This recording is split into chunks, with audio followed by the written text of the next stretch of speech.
नाम लिख लेंगे कौन कौन से हैं। फिर इसके बाद आ जाएगा केमिकल नेम सी, उनके केमिकल नेम लिखेंगे।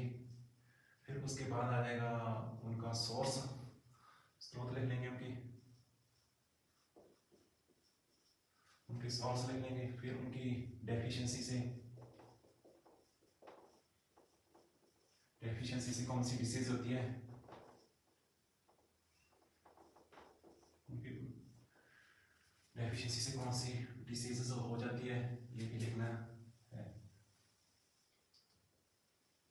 ये उनकी डिसीजेस के लिए बना लिया कॉलम। ये कॉलम आ जाएगा सोर्स का, ये उनके केमिकल नेम का, और ये उनकी नेम है। विटामिन पहले देखेंगे, विटामिन ए के बारे में।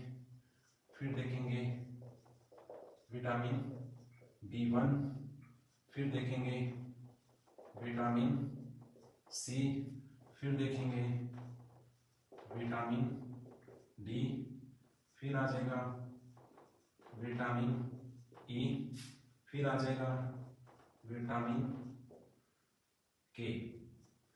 ये हम कितने होंगे, टोटल 6 पढ़ लेते हैं। इनको इनके chemical name, chemical vitamin A हो जाएगा रेटिनॉल, इसका नाम तो रेटिनॉल हो जाएगा। और विटामिन B1 क्या हो जाएगा, थायमिन हो जाएगा, थायमिन हो जाएगा। और विटामिन सी ये हो जाएगा एस्कॉर्बिक एसिड, ये एस्कॉर्बिक एसिड हो जाएगा। और विटामिन डी कौन सा हो जाएगा, ये कैल्सीफेरॉल हो जाएगा।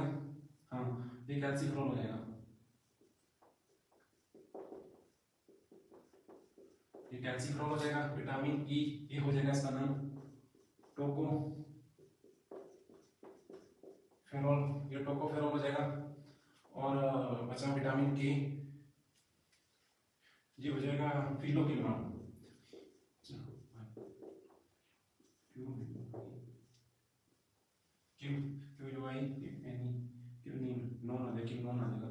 फिलोक्विनोन आ जाएगा। ये 6 केमिकल नेम आ गए। इनको याद रखने की ट्रिक भी है, इसको याद रखेंगे रथ एक टॉफी, रथ एक टॉफी, रै यहाँ लगा देंगे, रै फॉर रेटिनॉल, थे फॉर थायमिन, एक ए आ जाएगा एस्कॉर्बिक एसिड, कै फॉर कैल्सीफेरॉल, टॉ फॉर टॉफी, टोकोफेरॉल, फी मतलब फिलोक्विनोन, ये इसकी एक ट्रिक बना लेगा। सोर्स विटामिन ए का सोर्स क्या आ जाएगा, इसमें आ जाएगा कैरेट, इसमें कैरेट गाजर आ जाएगी। विटामिन B1 थायमिन, इसका आ जाएगा पी नट्स आ जाएगा, पीनट्स, इसमें मूंगफली आ जाएगी। और विटामिन सी खट्टे फल कोई भी, नींबू वंश के जो भी होंगे, इसमें लिख देते हैं हम ऑरेंज, लिख देते हैं एक ही लिख लेते हैं, ऑरेंज लिख लेते हैं, अमला भी लिख सकते हैं, लेमन भी लिख सकते हैं। लेकिन विटामिन डी कैल्सीफेरॉल, ये विटामिन डी है, ये तो हमें सनलाइट से मिलेगा, ये सनलाइट से मिल सकता है, फिश ऑयल से भी मिलता है, सनलाइट लिख लो फिश ऑयल को। विटामिन ई टोकोफेरॉल, ये और विटामिन के, ये दोनों हमें वेजिटेबल से मिल जाएंगे, वेजिटेबल्स मिल जाएंगे। बस थोड़ा सा अंतर है, ये जो पत्तेदार होती है सब्जियां और ये ग्रीन वेजिटेबल, दोनों को अलग अलग भी लिख सकते हैं, ये दोनों के लिए लिख देना वेजिटेबल। हाँ, एक सोर्स और भी लिख सकते हैं, विटामिन ई के लिए मक्खन हो जाएगा, ठीक है, विटामिन ई के लिए मक्खन हो जाएगा। अब डेफिशिएंसी से कौन सी डिसीज हो रही है, विटामिन ए की कमी से, ये नाइट ब्लाइंडनेस हो जाएगा, नाइट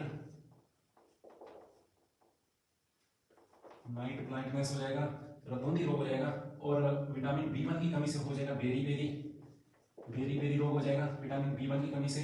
और विटामिन सी एस्कॉर्बिक एसिड, यहाँ पर रोग होता है स्कर्वी,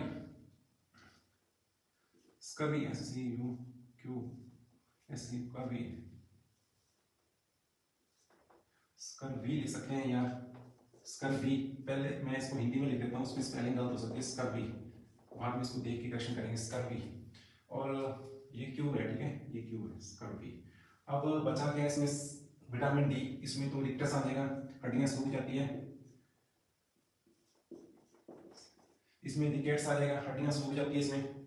और बचा क्या है, विटामिन ई, विटामिन ई की ये लाइन है, और विटामिन जो के है इसकी लाइन यहाँ पर आएगी। वेजिटेबल दोनों के लिए कॉमन है सोर्स, लेकिन विटामिन ई है, इसकी कमी से कौन सी डिसीज हो जाएगी, इसकी कमी से हो जाएगी लेस फर्टिलिटी, मतलब जनन क्षमता कम हो जाएगी। फर्टी लेस फर्टिलिटी, जो जनन क्षमता होती है आदमी की वो कम हो जाएगी। विटामिन के, फिलोक्विनोन, इसमें भी वेजिटेबल, लेकिन विटामिन के से हमारा जो रक्त का थक्का है, जो क्लोट है ब्लड का, जो ब्लड की जो क्लोटिंग है ना, जो ब्लड की जो क्लोटिंग है ना, वो क्या हो जाती है, बनती नहीं है, ब्लड की क्लॉटिंग नहीं बनती। बस यही है इसमें, ये एक आधी स्पेलिंग ये इसका भी हो सकती है, बाकी इसमें मतलब सही है। हिंदी में लिख लेना गाजर, मूंगफली, ये हो गया विटामिन ए। इसको ट्रिक से याद रख लेना, इनके chemical name. Chemical name trick से क्या याद रखोगे, रथ एक टॉफी, रथ मतलब रेटिनॉल, थायमिन एक, ascorbic acid, calciferol, tocopherol, phylloquinol, गाजर, मूंगफली, orange, sunlight, vegetable. Night blindness, रतौंधी, बेरी, स्कर्वी, सूडो में जो गम्स है उसमें स्वेलिंग होती है, रिकटेस, हड्डियां सूख जाती है, टेढ़ी हो जाती है, धनुषाकार हो जाती है, जैसे तीर कमान होता है ना वैसे हो जाती है हड्डियां, लेस फर्टिलिटी, जनन क्षमता कम हो जाती है, और विटामिन के की कमी से ब्लड क्लॉटिंग नहीं होता।